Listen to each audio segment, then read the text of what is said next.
it's finally here. On this first Nintendo Switch 2 hauled Jumbo episode, we're checking out 11 accessories that include things to protect it. There's controller stuff, cases, essentials, not so essentials, and much more. Then, to celebrate, we're also giving away a Nintendo Switch 2 Mario Kart World Bundle to one of you. This is Sergio AM. Welcome to It Came From a Box.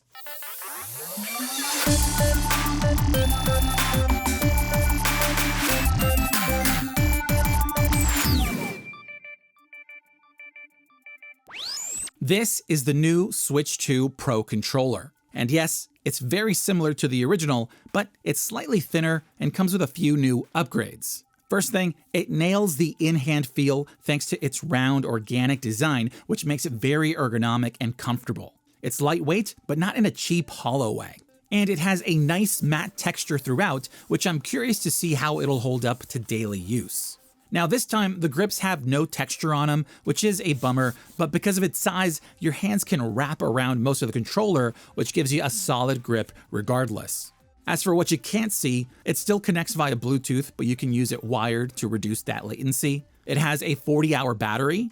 It still has motion controls, NFC for Amiibo. It can still wake the Switch, but now we have HD Rumble too. It's difficult to compare to the original, but I can say that with compatible games, it feels incredible without being louder, and I prefer it on here than on the Joy-Con 2. This larger size just really helps you feel all the detail and nuance to that feedback. On the front, we have all the same miscellaneous buttons as before, along with the new C button for quick access to the game chat menu.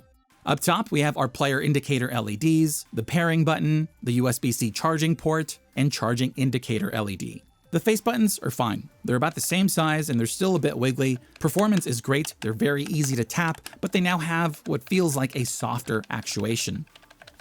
Now the sticks are very smooth and fluid with a stronger resistance, and they even feel a bit harder to press in. The tops are similar to those on the Joy-Con 2, but with a linear texture on the edge. Also, the sticks are different in height and cap thickness, which I believe is to keep them from touching nearby inputs, so keep that in mind when buying thumb caps. The dead zones are minimal, they seem slightly reduced from the original, and as I've seen with most controllers these days, it also has some snapback, although I didn't experience or notice it in-game. Same as the Joy-Con 2, they sadly don't use Hall effect or TMR joysticks. They actually use the same potentiometer tech, which means that technically, these can be prone to drift over time. Regardless, they work well and have been very accurate. Now the D-pad was the biggest problem for the original, but it's better now. The first was rigid and clunky, which made quick inputs difficult to pull off, but this new one feels more fluid and accurate, especially in fast-paced games. And so far, I haven't really noticed any missed inputs. The shoulder and trigger buttons are about the same as well. They also have a short travel distance, but they feel mushy and the springs in the triggers don't have much tension. Now, 7 years later, they once again chose to avoid analog triggers. I wish they at least gave us the option in some way, but it is what it is. Now, my favorite new addition are these two paddle buttons on the back. They're wide and wrap around the upper section of the grips, which lands right on the tips of your middle fingers. They're tactile, quiet, and require just the right amount of pressure to press, which should help you avoid accidental inputs. The best part? In-game, you can map them on the fly through the quick access menu with this new dedicated setting. On top of that, it can memorize the assigned inputs per game, so you don't have to worry about changing them all the time. Finally, another new and highly requested feature is the addition of the 3.5mm audio jack underneath, so you can use headphones or a headset through the controller's wireless connection. It's a bit shocking how long it took for them to do this. I know Nintendo is very careful with online communication, but with the new chat feature, this is a necessity. I just wish they went further and threw a mic on here. Nitpicks aside, I've been using it for a few weeks now, and I love this gamepad. It's such a good design, great size, solid inputs, and it just works. But if it ever stops working, just know it's incredibly difficult to repair, which means you're more likely to buy another than to fix it yourself. So if you want a traditional controller that has most of the same features as the Joy-Con, then I can easily recommend the Switch 2 Pro controller. As long as you don't break it or are looking to repair it yourself. This Piranha plant is actually a webcam for the Switch 2 by HORI. This weird, quirky stuff, this is why I do this. With the addition of Game Chat, we also got webcam compatibility that surprisingly supports just about any UVC compliant device that's pushing a video signal. And as you may have already seen, yes, that includes some capture cards where things really go off the rails. It comes with a long USB-C cable so you can position it wherever you need, along with a short-angled 3.5mm audio jack extension to keep it from bumping into the camera in handheld mode. Then we have the warp pipe, which is pretty much a USB-C pass-through with an adjustable rubber base. And finally, the Piranha plant camera with attachable leaves. So first thing, it's smaller than I expected, but it feels well made and the colors on here look great. The mouth pops open to reveal the camera, and it snaps shut to block it, which acts as a privacy shutter. The stem is flexible so you can position it however you want. And at the bottom, we have a USB-C to connect it. The stand acts as a USB-C pass-through with ports on the back to the top, which the camera connects to. In here, you can use it as either a basic stand or on a screen with the adjustable mount underneath. But because it's small and lightweight, you can plug it into the console's top USB-C port to use in handheld mode. As for specs, it's 480p, captures at 30 frames per second, and it has a tight 85-degree viewing angle. Yes, the resolution is very low. At first, I thought that was for performance reasons because the smaller size should use less processing power, but I can't find any info on that. Best bet, they probably did it to keep the price down. As for quality, at 480p, we get a soft image, and you'll need good lighting to get the best out of it, but even then, it's grainy and the colors look washed out. That, paired with the lower FPS when streaming, makes it look like something out of a 90s camcorder. Sounds bad, but remember, it's really not going to be used in full screen. It's mostly shrunk down to a smaller size, which should look better. So considering you can use just about any webcam you have lying around, and it'll most likely be better quality as well, it's best to see this as more of a collectible with a cool trick up its sleeve. Yes, quality isn't the best, but what really matters is that it's adorable, and I love it. The most important upgrade you can make for your Nintendo Switch 2 is a screen protector. Unlike the original, the Switch 2 now has a glass screen that's apparently extremely durable, but it has an anti-shatter film on top, which isn't scratch resistant. It's also not meant to be removed, so to keep it safe, I'd suggest a tempered glass screen protector. There's a lot to choose from very reputable brands, but just make sure they offer scratch protection and check their reviews. As for myself, I went with these from AmFilm, the same brand I used 7 years back with the original Switch, since it's never let me down. This is their 2-pack, which I recommend because it never hurts to have a backup, and it uses an attachment tray that helps you perfectly align them to the screen, which eliminates one of the biggest issues with installation.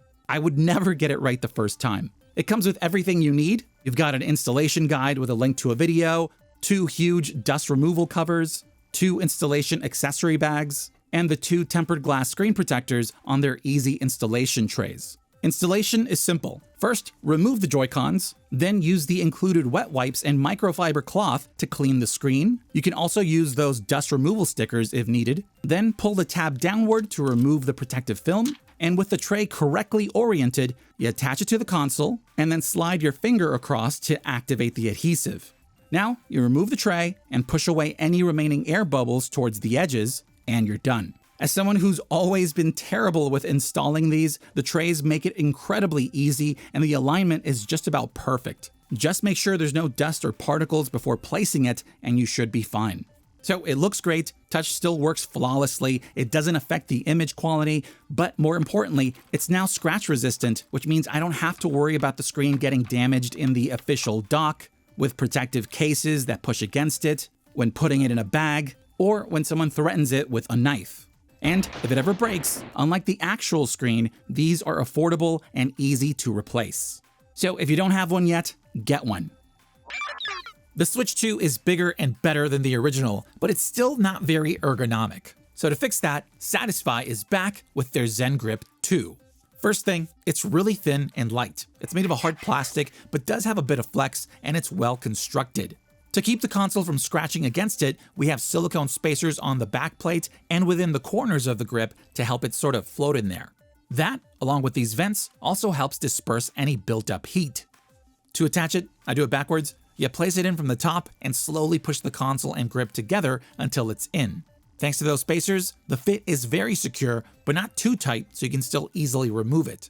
Now, because those spacers drag against the console, they may leave these marks behind, but it's just residue that you can easily clean off. It's nothing a little spit and shine can't fix. On here, it doesn't block any of the buttons, ports, or vents, not even the kickstand, which, even with those large grips, you can still use. And because the backplate stays out of the way, it is dock compatible. In fact, it actually makes it easier due to this round lip, which helps align it as it drops in. Works really well, and on here we still have access to those USB ports on the side of the dock. And for those wondering, no, you can't remove the Joy-Cons without removing the grip.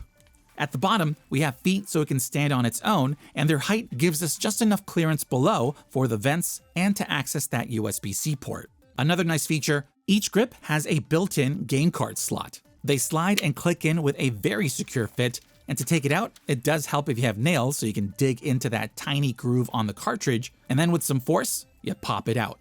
Be careful with it though. Now the grips are the largest I've used, and they're angled out like a traditional controller. The back half is rubberized with a soft touch that gives you a great non-slip grip, and all that together makes it very comfortable in hand. But it gets better thanks to their asymmetrical design, which lowers the one on the right to help correctly align your thumb with the position of that analog stick. Yes, that means you'll have to reach a bit for the face buttons, but this gives you a more natural and comfortable grip, unlike the cramped one on the Joy-Cons. Finally, at this size, it won't fit in most carrying cases, so if you want to take it on the go, they do have a slim case that's currently exclusive to the bundle, which I'll be checking out soon, so keep an eye out for that. So if you want a more comfortable way to play the Switch 2 in handheld mode, you can't go wrong with Satisfye's ZenGrip 2.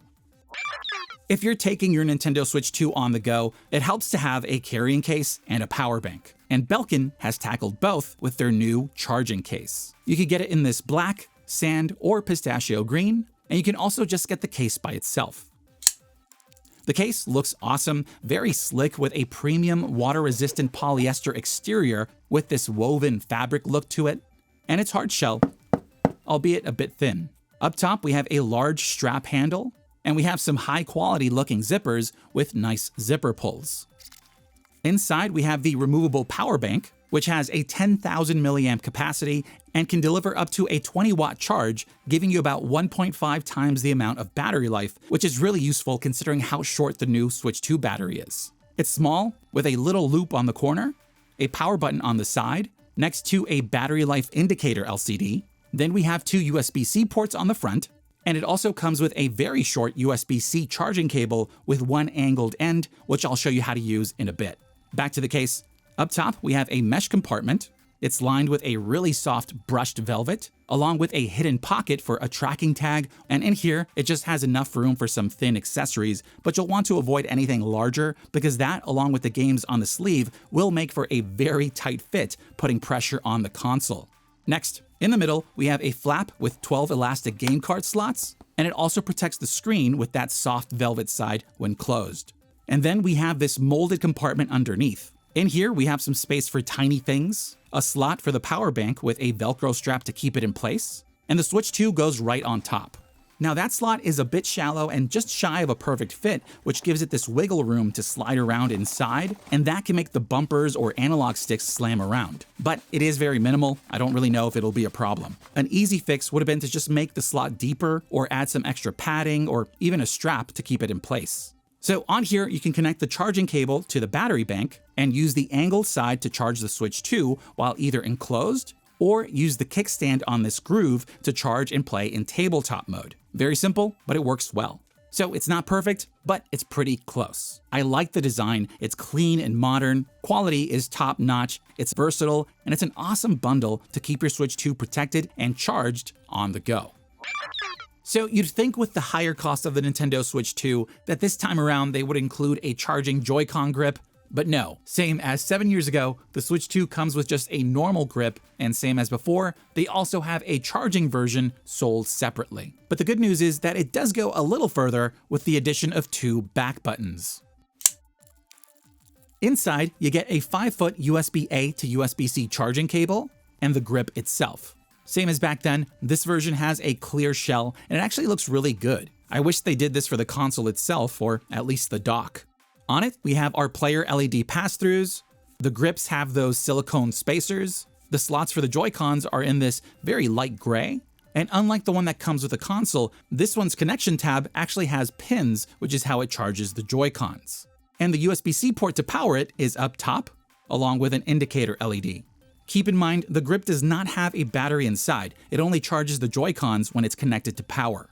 The grips are small but curvy and slightly angled out. Back here, we have those new GL and GR buttons, similar to those on the new Pro controller. They're round, very thin, and they sit flush against the grips, and they're positioned so you can access them with your middle finger.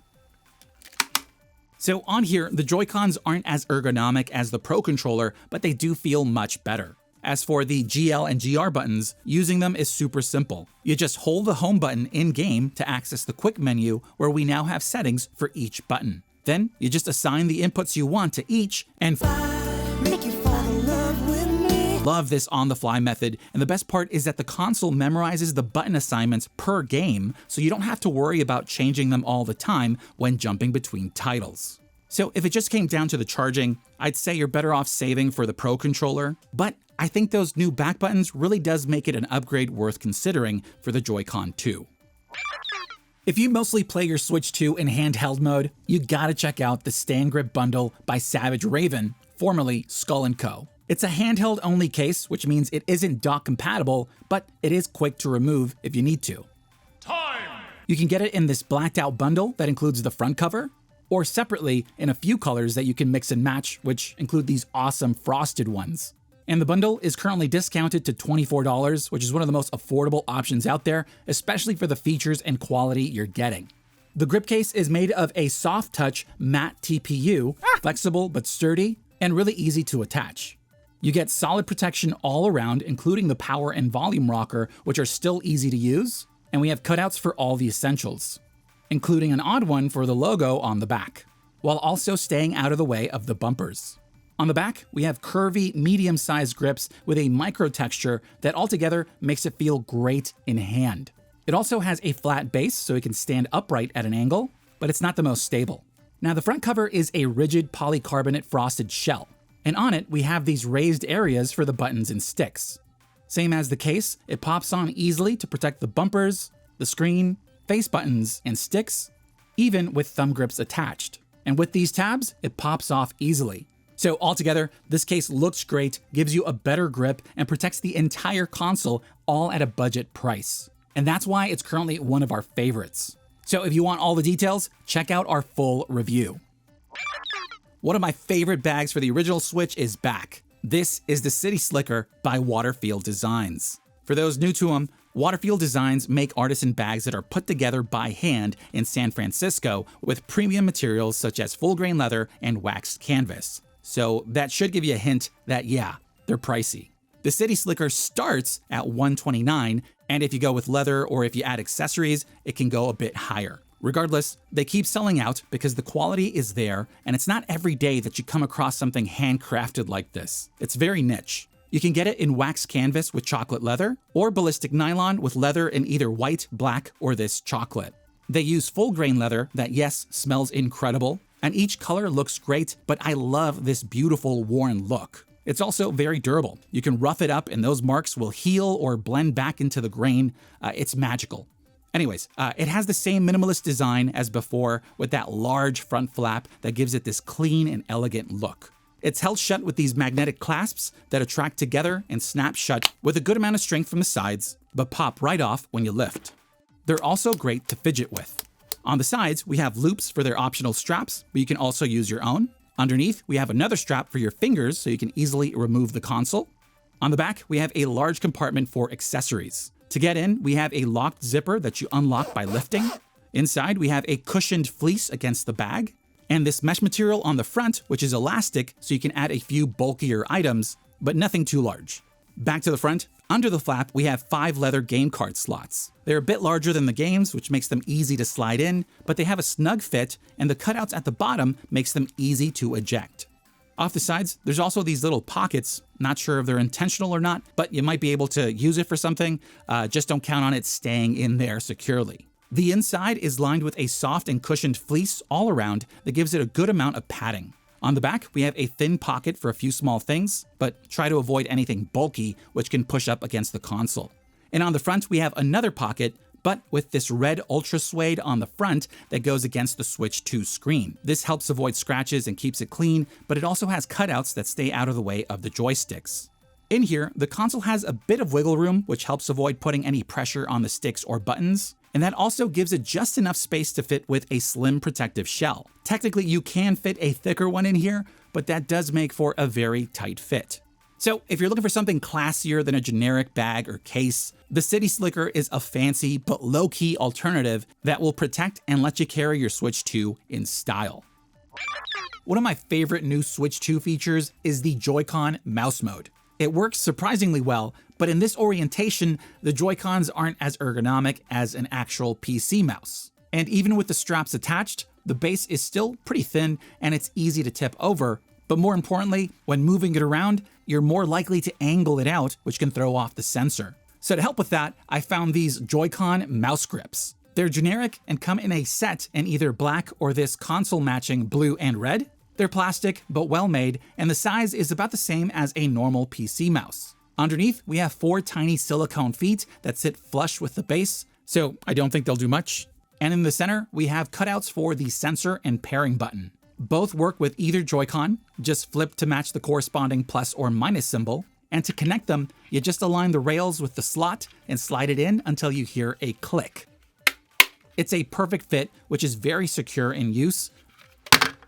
Just another reason why I always say you need a screen protector, but it pops off quickly with just a slight amount of pressure.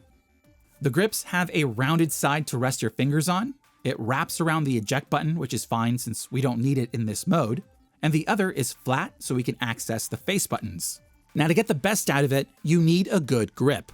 So I like to place my thumb on either the edge or below the face buttons, and my remaining fingers go on the other side, either on the edge or on that beveled lip above. This way, you can easily help it glide around. Even then, it's still a bit awkward, takes some time to get used to, same for the bumpers up top.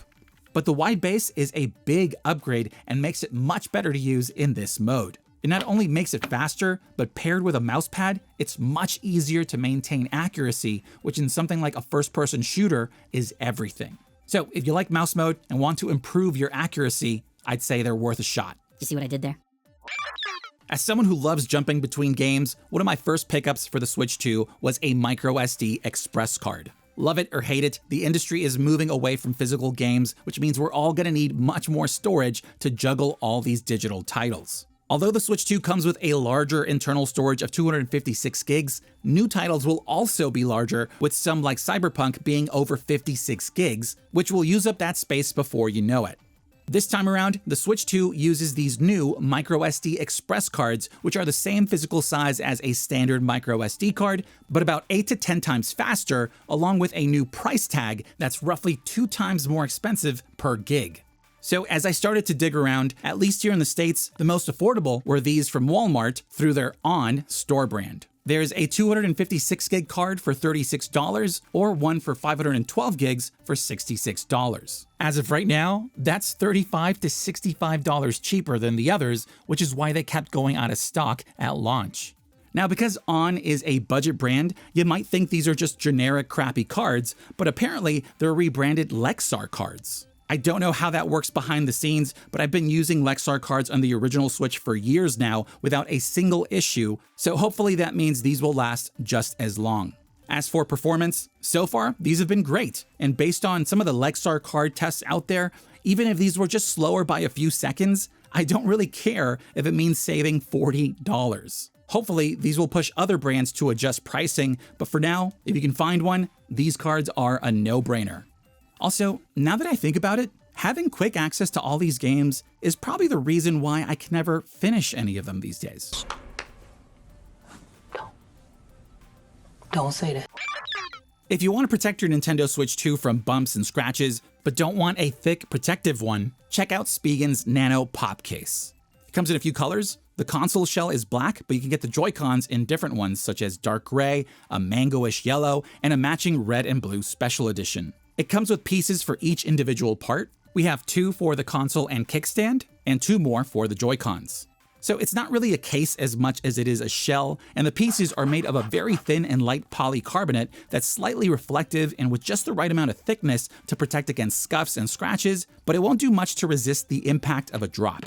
Each piece comes with adhesive strips attached to the inside, and you will need to use them because although these clip on, they pop off very easily. And yes, they include a bag with extra strips. For those wondering, even with those sharp edges and popping these on and off over and over again, luckily I didn't get any scratches on the Joy-Cons. The one for the console has cutouts for each button, port, and vent. Nothing is blocked off. It does add a minimal amount of thickness to each cutout, but it doesn't block any ports, including the USB-C and game card slot. Next, the ones for the Joy-Cons include a slightly extended grip, which is okay, but I wish it had some curvature or some texture to it because they're pretty slippery. And because we have individual pieces, that means you can still remove the Joy-Cons to use them detached. They even work with the straps and in mouse mode. But no, they don't fit on the official grips. Now, because of this thin design, it is dock compatible, but with an almost perfect fit. As you can see, it charges just fine, but when you slide it in, you have to be careful because it can push up against that front panel, which can scratch the screen against those lower plastic edges inside. So I would only suggest using this mode if you have a screen protector. Finally, the other advantage of a slim shell-style case like this is that it's more likely to be compatible with carrying cases that have a little bit of wiggle room. Not guaranteed though. So if you want a thin shell to keep your Switch 2 scratch-free, check out Spigen's Nano pop case.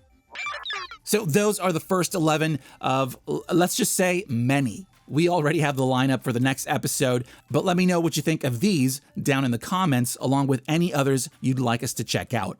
Also, if you're looking to pick up anything featured in this video and want to support us at the same time, please check out the affiliate links in the description below and follow us on any of our channels where we post the best deals we come across. I started this series way back when the first Nintendo Switch launched, and since then we featured over 200 accessories. I never expected it to grow this much, but you've all kept on watching, so I want to thank you for that. It's now over 7 years later, and we're doing it all over again for the Switch 2. So like I said, to celebrate, we're also giving away a Nintendo Switch 2 Mario Kart World Bundle. So if you want a chance at it, all you gotta do is comment below and tell us what your favorite accessory from this video is, along with the hashtag #MooMoo. Then on August 22nd, I'll announce the winner on X and Instagram, but I'll also throw in that accessory you mentioned in the box, along with some screen protectors. So good luck, and may the random comment picker be in your favor. Once again, this is Sergio AM. Thanks for liking and subscribing, and I'll see you for the next box. If you like this video and want to help us out, click that thumbs up button and leave a comment below so we can talk. Now, if you want to go further, subscribe and ding the bell to stay notified whenever we post a new video. You made it to the end, and I just want you to know that you are the reason we do what we do. This is Sergio AM, and I'll see you for the next box.